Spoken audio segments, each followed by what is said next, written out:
Housing crashes do not happen overnight. They follow the same four warning patterns that have repeated for over 400 years. Right now, 38% of homebuilders are cutting prices at the highest rate since tracking began.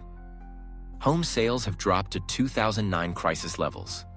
And every single warning pattern that appeared before the tulip crash of 1634, the Great Depression of 1929, and the housing meltdown of 2008 is flashing red alerts across America today. The fear of losing your home, watching your biggest investment crumble, or getting trapped underwater on your mortgage is real. But here is what most people do not understand. Housing crashes are predictable. The same psychological forces, the same economic mistakes, and the same warning signs appear before every single crash in history. Human psychology has not changed in 4 centuries. Greed, fear, and financial ignorance follow the exact same patterns every time. By the end of this video, you will know the 4 patterns that always show up before housing crashes, how they are appearing in today's market right now, and most importantly, what you can do to protect yourself from what could be the biggest financial disaster since 2008. Because the warning signs are not just similar to past crashes, they are identical, and the clock is ticking. Housing market crashes do not start with 2008. They go back centuries, and the patterns never change. To understand what is coming next, we need to look at what has happened before. Because as Mark Twain said, history does not repeat itself, but it sure does rhyme. And the rhyme we are hearing today sounds exactly like the songs that played before every major financial disaster in history. Let me take you back to 1634 in the Netherlands, to the world's first recorded market crash. The Dutch had just become independent from Spain, launched the East India Trading Company, and invented the world's first stock market. They were the global superpower of their time, just like America after World War II. Money was flooding into the country during what historians call the Dutch Golden Age. Sound familiar? But every boom creates the conditions for its own destruction. And this crash would reveal the first pattern that appears before every housing market disaster: rampant speculation and investor overconfidence. The Dutch had discovered something that seemed like a guaranteed investment: tulip flowers. These flowers were rare, beautiful, and had become the ultimate status symbol for wealthy Dutch families. At first, people paid reasonable prices for these flowers. One historian estimates that a pound of tulips cost about 1 month's average salary. That would be like paying $3,300 for flowers today. Expensive, but not completely crazy. People were buying tulips because they loved the flowers and wanted to show off their wealth. But then something changed. People stopped buying tulips because they loved flowers. They started buying them because they thought they could sell them for more money tomorrow. Does this sound familiar? This is exactly what happened in the American housing market before 2008. People stopped buying homes to live in them. They started buying them to flip them for profit. The Dutch invented futures contracts, where people could lock in a price today for tulips they would receive next season. But as tulip prices kept rising, these contracts became valuable by themselves. People started trading the contracts instead of the actual flowers. They were flipping paper instead of petals, just like people flip houses without ever living in them. At the peak of tulip mania, some bulbs sold for 5 years of average salary. That is like paying $200,000 for flowers today. The kind of money you would put into a home. Everyone believed the market would keep going up forever. After all, even if prices dropped, you could plant your tulips and grow more when the next boom came. Right? This is the exact same logic people used during the housing bubble. Even if home prices drop, they are not making any more land. Housing always goes up in the long run. People will always need places to live. But bubbles always burst. And when the tulip market crashed, it took down not just flower prices, but the entire futures market and the value of farmland used to grow tulips. Everything connected to the boom collapsed. The first pattern was clear. When investors buy something not because of its real value, but because they think they can flip it for profit, you are in dangerous territory. Now let me ask you something. Does this sound like anything happening in today's housing market? People buying investment properties they have never seen, paying cash over asking price, treating homes like stock trades instead of places to live? The first pattern is already flashing red. But investor overconfidence alone does not cause crashes. It takes more than that. So, let me take you forward to 1929 America, to the crash that caused the Great Depression and revealed the second pattern that appears before every housing market collapse. The 1920s were called the Roaring Twenties for good reason. America had just won World War I. The Industrial Revolution was creating more wealth than any previous period in history, and everyone seemed to be getting rich from the stock market. It was the era of the Great Gatsby, of excess and optimism. But underneath all that prosperity, dangerous new financial products were being created with no oversight. Banks had invented something called leveraged investment trusts. These were not just normal investment funds that pooled investor money together. These companies borrowed massive amounts of money on top of investor funds, which meant they could make much bigger bets using debt to multiply their potential gains. Of course, it also multiplied their potential losses. But who cared about that? The stock market always goes up, right? Regular investors could now buy stocks using borrowed money, and financial advisors encouraged it. Why would you not borrow to invest when markets always rise? The government was not concerned either. The economy looked great, unemployment was low, and keeping politicians in office meant not rocking the boat. This was the laissez-faire era, when the government's policy was basically to let markets run themselves. The chief business of the American people is business, as one leader said at the time. Sound familiar? This is exactly the attitude we have seen in recent years. Do not regulate new financial products.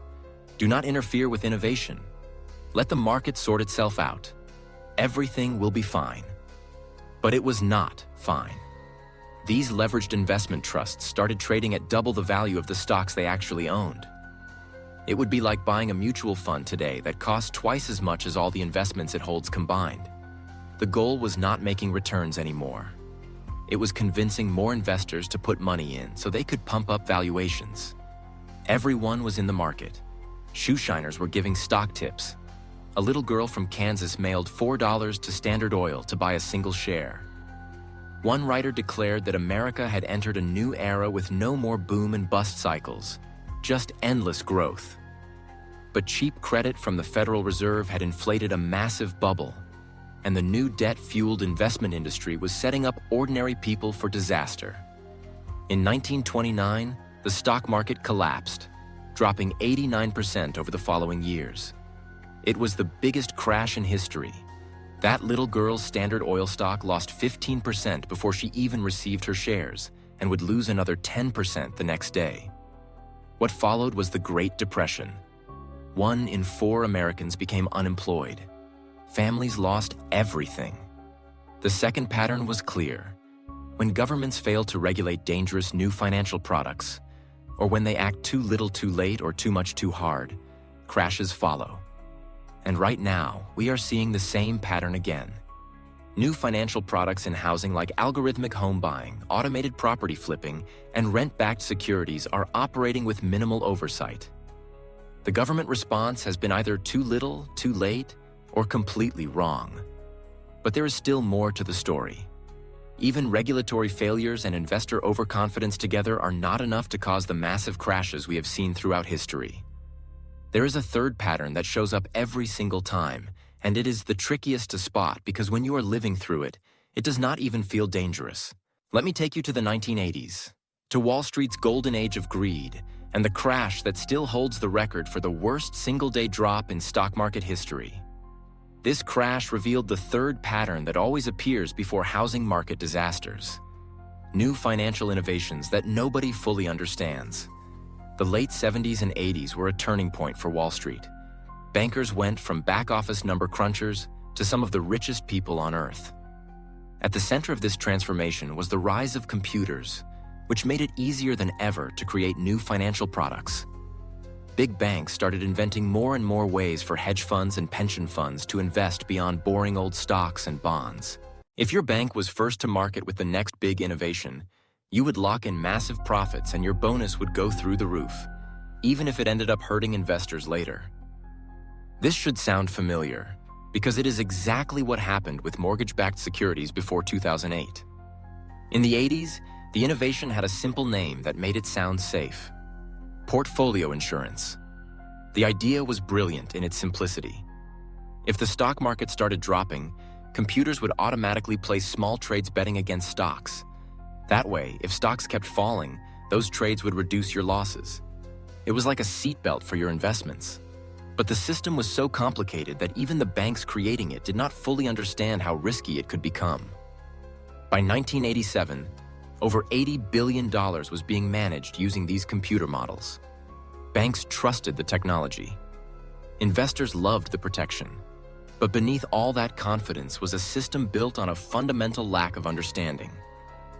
The 80s were also the era of the leveraged buyout and hostile takeovers. Investors like Carl Icahn became celebrities by flipping companies for billions in profit. Regular investors paid attention and started buying stocks, hoping someone would come in and flip the company for a higher price. It became a complete mania.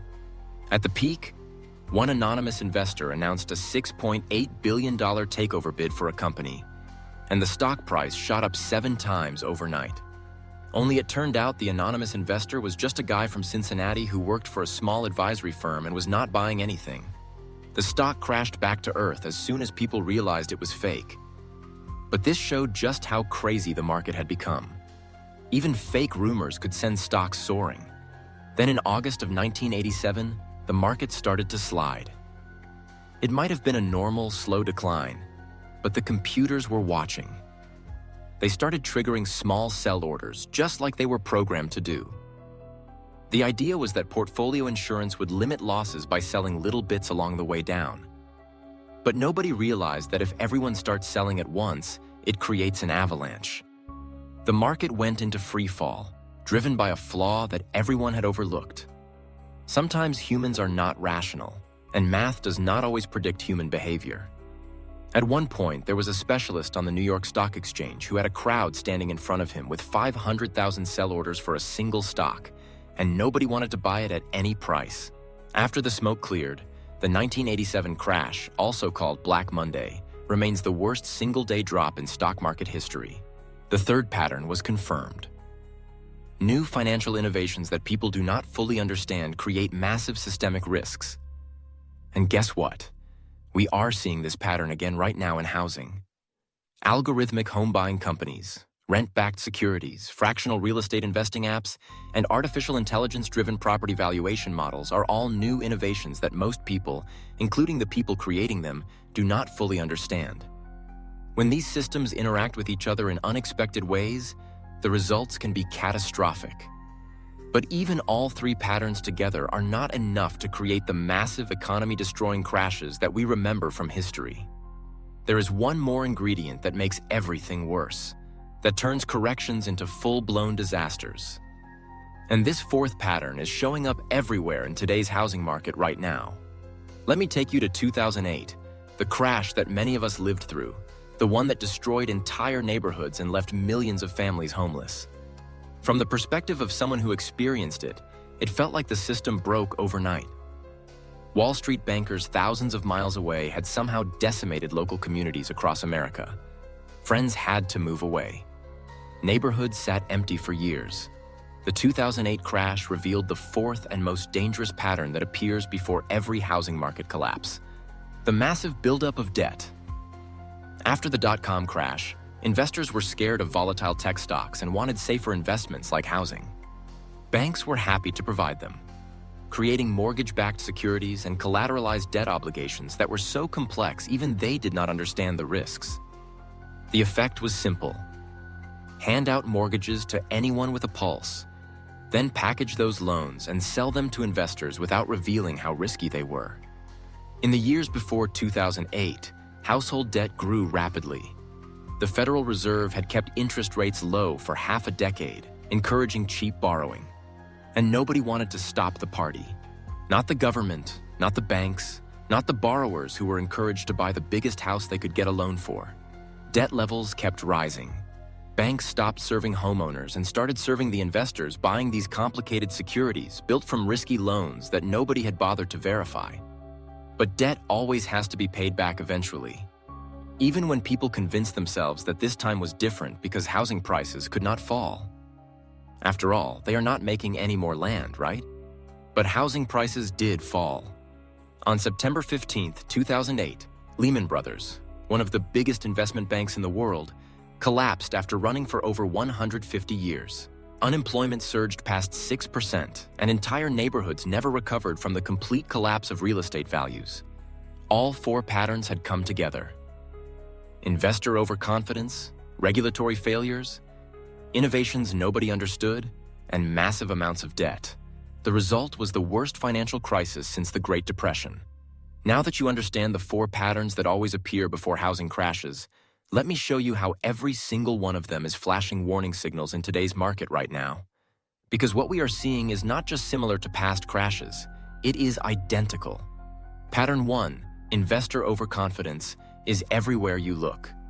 During the pandemic, people bought houses they had never seen, bidding hundreds of thousands over asking price, waiving inspections, and treating homes like day trades. Investment companies bought entire neighborhoods, converting single-family homes into rental properties. People quit their jobs to flip houses full-time. Everyone believed that housing prices could only go up. Even today, with clear signs of market weakness, many investors refuse to accept that the party might be over. They keep buying homes at inflated prices, convinced they can wait out any downturn. This is textbook overconfidence, the same psychology that drove tulip buyers in 1634 and stock investors in 1929.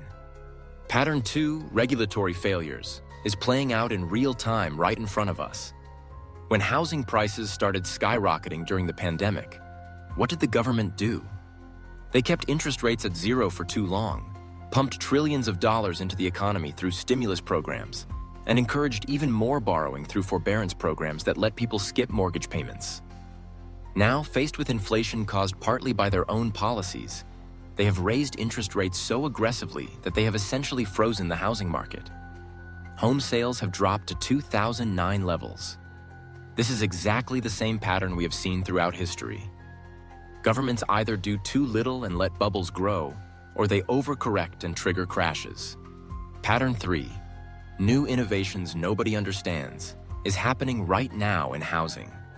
Companies like Zillow tried to use algorithms to buy and flip houses automatically, losing hundreds of millions of dollars before shutting down the program.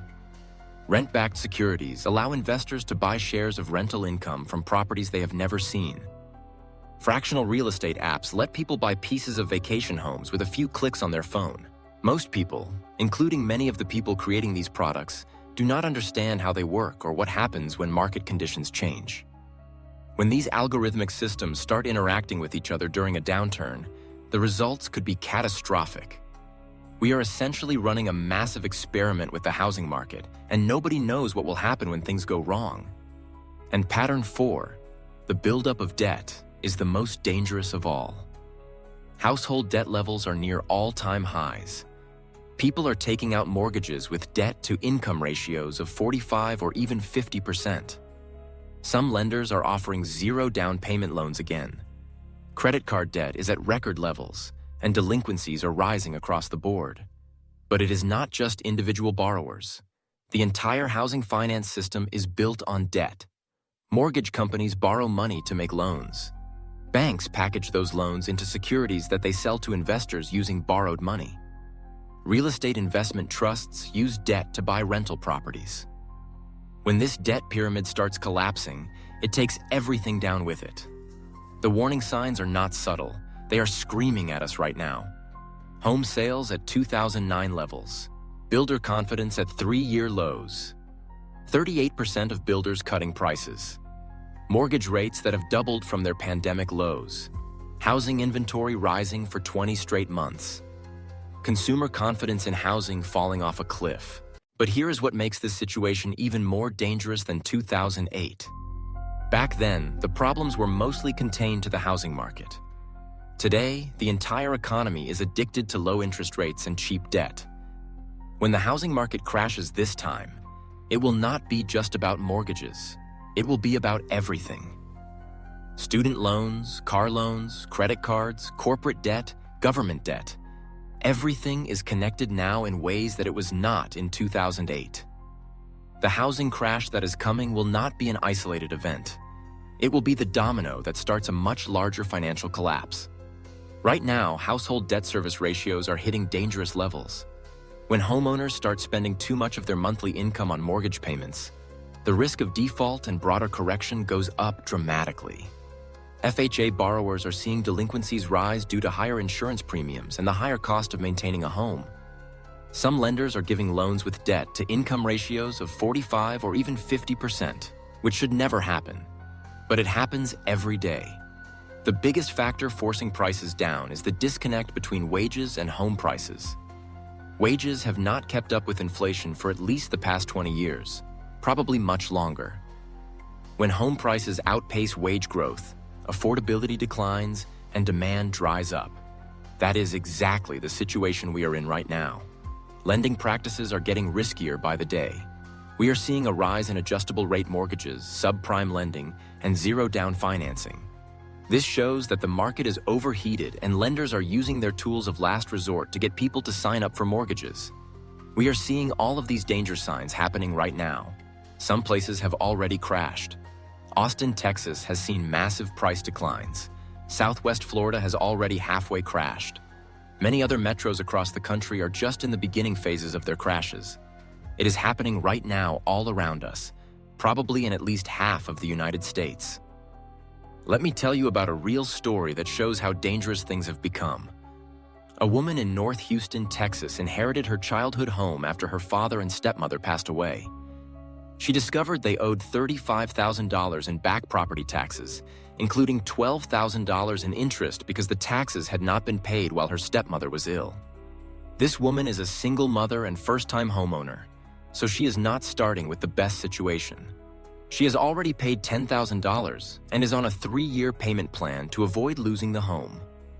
Because she was a first-time homeowner who inherited the property, she had no idea about the homestead exemption, which could have significantly reduced her property tax bill. This story shows two important things. First, most people who inherit houses end up selling them because they cannot afford to keep them. Second, many new home buyers are completely uneducated about the process. They hear from financial gurus that the only way to get ahead in life is to own a house, and if you do not, you are a complete loser. This creates fear of missing out that pushes people into making bad decisions without doing research. The housing market is drastically shifting in buyers' favor right now. Active home listings are up 29% year over year. Homes are sitting on the market for an average of 53 days. We are seeing 15 straight months of slower sales volume. More and more people are just saying no to buying a house right now. Even housing market bulls, people who have been saying there is no way the housing market will crash, are changing their tune. Experts who previously said everything was fine are now posting about how home sales are severely depressed and the housing market is flashing bright red warning signs. It is not just the housing market taking a hit, it is the entire economy. Without home sales happening, appliance sales suffer, furniture sales suffer, real estate agents and home inspectors suffer, home builders are suffering. Many different sectors of the economy are feeling the heat right now. Even homeowners who are locked in with low interest rates are starting to buckle in some cases because of higher property taxes and higher homeowners insurance. We could be entering a situation where this is actually the worst housing market in American history. So what can you do to protect yourself? Because understanding the patterns is only half the battle. The other half is taking action before it is too late. If you are thinking about buying a house right now, be extremely careful. We are probably in the most dangerous time to buy a home in decades. If you must buy, focus on markets that did not see extreme price appreciation during the pandemic. Avoid the high-risk areas that have already started crashing. Make sure you can afford the monthly payments, even if interest rates go higher or if you lose your job temporarily. Do not stretch your budget to the maximum. The people who get hurt worst in housing crashes are those who borrowed too much and have no financial cushion when problems arise. If you do not have 6 months of cash reserves, if you do not have a solid income, you should not be buying a house. Forget about 0% down or 3.5% down with no money left over in the bank. That is a recipe for disaster. If you are considering buying right now and you can afford it, stick with a fixed-rate mortgage. Do a 30-year fixed or 15-year fixed loan. Forget about adjustable-rate mortgages. Many people are going for them right now because the rates are lower, but that is exactly how people get trapped when rates rise. You need to have your emergency fund. 6 months of expenses, no negotiations. Some people say 3 months is enough. No. If you are going to be a homeowner, it needs to be 6 months. You need to back up your personal finances and have extra for unexpected problems with your property. You want to be diversified. Do not put your entire net worth into your home purchase. Make sure you have some stocks, bonds, precious metals, or other assets that are not connected to the housing market. If you are buying right now, you need to be prepared for the worst-case scenario. Home expenses will continue to rise while your home value might continue to go down for several years. If you are a current homeowner, especially if you bought in the past 3 years, you need to think carefully about your situation.